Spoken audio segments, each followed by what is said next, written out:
Hello সবাইকে আবারও শুভেচ্ছা। সো আমরা ইজি ই-কমার্স যে কোর্সটা করেছে, ছোট একটা কোর্স, 1 ঘন্টার মধ্যে আমরা একটা ই-কমার্স ওয়েবসাইট বানিয়েছে, তাই না? সো ওই কোর্সটাতে আমরা দেখেছি লোকালি কীভাবে আমরা একটা ই-কমার্স ওয়েবসাইট 1 ঘন্টার মধ্যে বানিয়ে শেষ করা যায়। ওকে, আমরা যে ওয়েবসাইটটা বানিয়েছিলাম এটা দেখতে এরকম, এবং এটাই সেই ওয়েবসাইট। এখন এই কোর্সটাতে আমরা যেটা শিখবো, এটাও খুব ছোটো একটা কোর্স। এটা একটা ছোটো একটা কোর্স, এটা আমরা আধা ঘন্টার মধ্যে একটা কোর্স শেষ করে ফেলবো। বাইট সাইজ কোর্স বলবো আমি এটা। সো কী করব, এই কোর্সে আমরা শিখবো যে এই ওয়েবসাইটটা অফলাইন থেকে কীভাবে আমরা অনলাইনে নিয়ে যাব। ওকে, অথবা আমরা এক ডোমেইন থেকে কীভাবে আরেকটা ডোমেইনে এটা ট্রান্সফার করব। ঠিক আছে, আমরা এখানে এটা আছে আমাদের অফলাইনে আছে লোকাল হোস্টে। যেমন এখানে এই অ্যাড্রেসটা আমরা যদি একটা ডোমেইন ধরি, এবং এখানে আমার একটা ডেমো ওয়েবসাইট আমি করে রেখেছি, যে এটা হচ্ছে one.zafriqbal.com। এটাতে একটা ডেমো সাইট রেডি আছে। ওকে, সো আমরা যে কাজটা করব, এই লোকাল যে সাইটটা, এখান থেকে আমরা এই ডেমো ডোমেইনটাতে ট্রান্সফার করে দেব। ওকে, সো চলেন আমরা এটার অ্যাডমিন ড্যাশবোর্ড একটু দেখি। সো অ্যাডমিন ড্যাশবোর্ডে আমরা API থিমস দেখি। So this looks like this actually right now. এখন আমরা এটার অ্যাডমিন প্যানেলে একটু প্রবেশ করবো, এন্ট্রি নেব। সেটা হচ্ছে আমরা লোকাল থেকে সরাসরি যাই। WP অ্যাডমিনে যদি আমরা ক্লিক করে এর আগে ওয়েবসাইটের মতো আমরা এই যে সরাসরি প্রবেশ করলাম। এখন আমরা একটা প্লাগইন ইনস্টল করব। ওকে, প্লাগইন সেকশনে যাই, অ্যাড প্লাগইনে ক্লিক করে এখন আমরা সার্চ করি all in one. Okay, all in one দিয়ে যদি আমরা সার্চ করি তাহলে কি আসবে?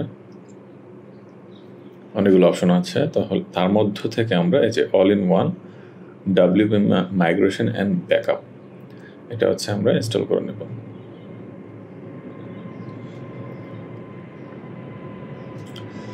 সো ইনস্টল হয়ে গেল। এখন এটাকে আমরা অ্যাক্টিভেট করে দিই।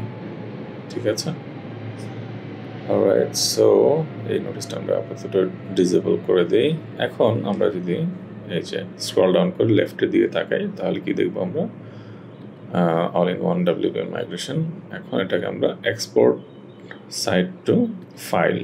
ওকে, এক্সপোর্ট সাইট টু ফাইল দিলে সো এটা একটা ফাইলে এক্সপোর্ট করার জন্য রেডি হবে। সো আমরা একটু কিছুক্ষণ ওয়েট করি। সো হ্যাঁ, এটা যেহেতু আমরা লোকাল হোস্টে আছে এবং খুব তাড়াতাড়ি এটা এক্সপোর্ট হয়ে গেল। আমরা ডাউনলোড করলেও খুব তাড়াতাড়ি এটা ডাউনলোড হয়ে যাবে। এই যে ওকে, যেহেতু এটা অলরেডি আমাদের লোকাল স্টোরেজের মধ্যে আছে আর কি।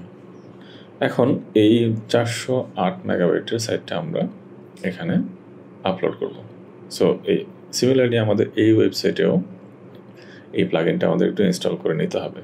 ঠিক আছে, সো অল ইন ওয়ান আবার দিয়ে সার্চ দিই। সার্চ দিলে এখানেও দেখাবে। সো দেখেন ওপরের ডোমেইনটা কিন্তু ডিফারেন্ট। সো এখানে আমি আবার ইনস্টল করে নিচ্ছে।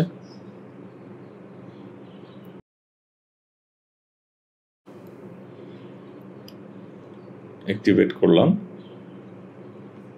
অ্যাক্টিভেট করার পরে আমাদের এই অপশনটা চলে আসলো। এখন আমি যাই, এখানে আমি এক কাজ করবো, এখানে ইম্পোর্ট দেব। ইম্পোর্ট দিলে যে জিনিসটা খেয়াল করেন, এই your host restricts upload to 128 megabyte. ঠিক আছে, 128 মেগাবাইট। সো বেসিক্যালি আমাদের এটা কত? 408 মেগাবাইট। তার মানে কি হচ্ছে, আমরা এই ফ্রি ভার্সনে এটাকে আপলোড করতে পারবো না, তাই না? সো এই জন্যই আমি আপনাদের জন্য প্রিমিয়াম ভার্সনটা রেখেছি। সো যারা এই ছোটো কোর্সটা পারচেস করবেন, তারা এই প্রিমিয়াম ভার্সনটা এটার সাথে অ্যাভেল করতে পারবেন। ওকে, সো আমি অ্যাড প্লাগইনে যাই, গিয়ে আবার আপলোড প্লাগইন দেব। ঠিক আছে, সো এটা আমি ডেস্কটপে অলরেডি নিয়ে রেখেছি। সো লেটস গো দেয়ার। এটা হচ্ছে আনলিমিটেড ভার্সন যেটা আছে, প্রিমিয়াম ভার্সন। সো এটা সিলেক্ট করার পরে এখন আমরা ইনস্টল করব। ইনস্টল হয়ে গেল। এখন অ্যাক্টিভেট করে নিই। অ্যাক্টিভেট হয়ে গেল। সো এখন একটা জিনিস খেয়াল করেন, অ্যাক্টিভেট হওয়ার পরে এই উইন্ডোতে আসলে আমি আরেকবার এটা রিফ্রেশ করব। রিফ্রেশ করার পরে খেয়াল করেন ভার্সনটা হচ্ছে 2.32, আর এটা ফ্রি ভার্সনটা হচ্ছে অনেক বেশি 7.93। সো আমি এই ভার্সনটা যখন নামিয়েছিলাম তখন এটা এই ভার্সনে নামিয়েছিলাম আর কি। তো এরপরে আরও আপডেট এসেছে। সো যে কাজটা করতে হবে, এটা অটোমেটিক আপডেট চেক করে না। সো আপনার এখানে ক্লিক করে এই যে চেক ফর আপডেটসে ক্লিক করবেন। এই যে ক্লিক করার পরে যে জিনিসটা দেখালো যে আপনার একটা নতুন ভার্সন এসেছে আর কি। সো আমরা এটাতে ক্লিক করে আপডেট নাও ক্লিক করে এটা একটু আপডেট করে নেব। যদি আপডেট না করা হয় তাহলে কিন্তু আপনার এই কাজ করবে না প্লাগইনটা, ঠিক আছে? সো আপডেট করা হয়ে গেল।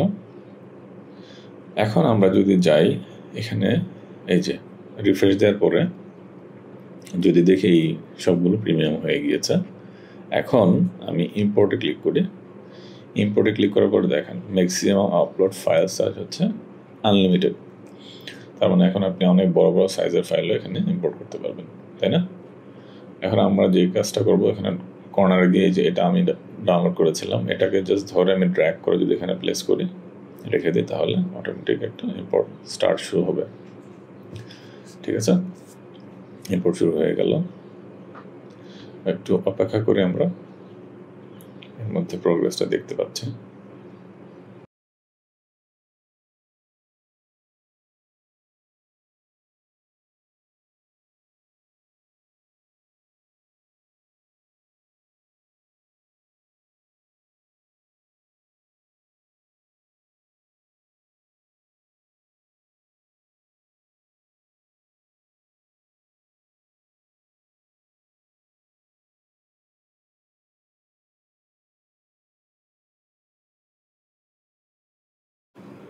এখন এটা আপলোড হয়ে গিয়েছে। আমাদেরকে এখন জিজ্ঞেস করছে যে আমরা কি এটা প্রসিড করতে চাইনি। সো প্রসিডে আমরা একটু প্রেস করে দেব। সো প্রসিডে প্রেস করার পরে যে জিনিসটা হবে, ফাইলগুলো ট্রান্সফার হচ্ছে। আমরা একটু ওয়েট করব।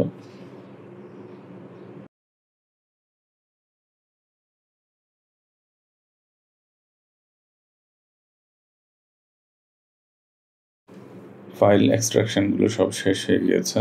এখন আমরা ফিনিশে ক্লিক করব।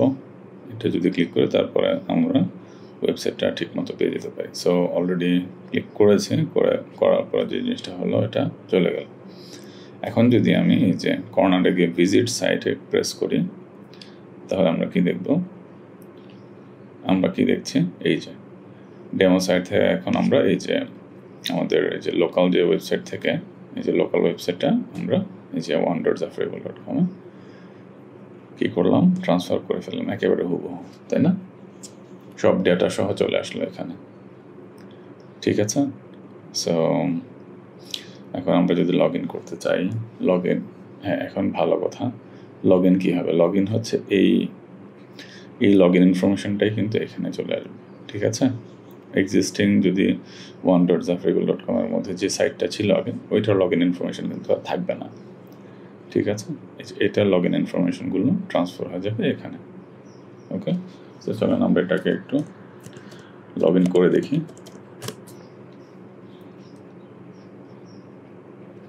সো এখানে আমার ইউজার নেম ছিল জাফর,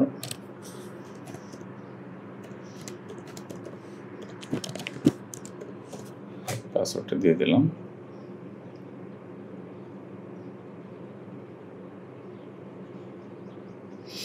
এই যে আমরা এবার লগ ইন করে সাইটের মধ্যে ঢুকে গেলাম। ঠিক আছে, সো ট্রান্সফার করার পরে আপনাদেরকে একটা স্টেপস বলে দিই, সেটা না করলে হয়তো অনেক সময় প্রবলেম ফেস করতে পারেন। যেমন এই যে সেটিংসে যাবেন, সেটিংসে গিয়ে এই যে পার্মালিংসে চলে যাবেন। পার্মালিংসে গিয়ে আপনার যে এই যে পার্মালিং স্ট্রাকচার যেগুলো আছে, যেমন এটা পোস্ট নেম, তারপর কমার্স প্রোডাক্টের ক্ষেত্রে ই টাইপের রাখতে চাচ্ছেন, যেমন বাই ডিফল্ট যেটা আছে রেখে সেভ দিলেন, এটাকে বলা হয় পার্মালিংক ফ্লাশ। ঠিক আছে, সো পার্মালিংক ফ্লাশ যখন করবেন তখন যে জিনিসটা হবে, যদি কোনো ইউআরএল ইস্যু থাকে ওই ইউআরএল ইস্যুটা রিজলভ হয়ে যাবে। ঠিক আছে, অনেক সময় ট্রান্সফারের পরে এই জিনিসটা হয়। সো এটা করার কারণে এটা আপনার ফিক্স হয়ে গেল। অলরাইট, সো ধরেন আমরা আগের কোর্সে দেখেছিলাম আমরা একটা অর্ডার পেয়েছিলাম, তাই না? সো চেক করি ওই অর্ডারটা এখানে আমরা ট্রান্সফার করতে পেরেছি না, এই যে আমরা কিন্তু এই অর্ডারটা ট্রান্সফার করতে পেরেছি, ঠিক আছে? এই যে ওকে, অলরাইট। সো কোর্সটা তাহলে আশা করি ভালো লেগেছে। যদি কোনো সমস্যা থাকে আমাদেরকে মেইল করবেন, will get back to you. আজ তাহলে এই পর্যন্ত, ভালো থাকবেন, টাটা।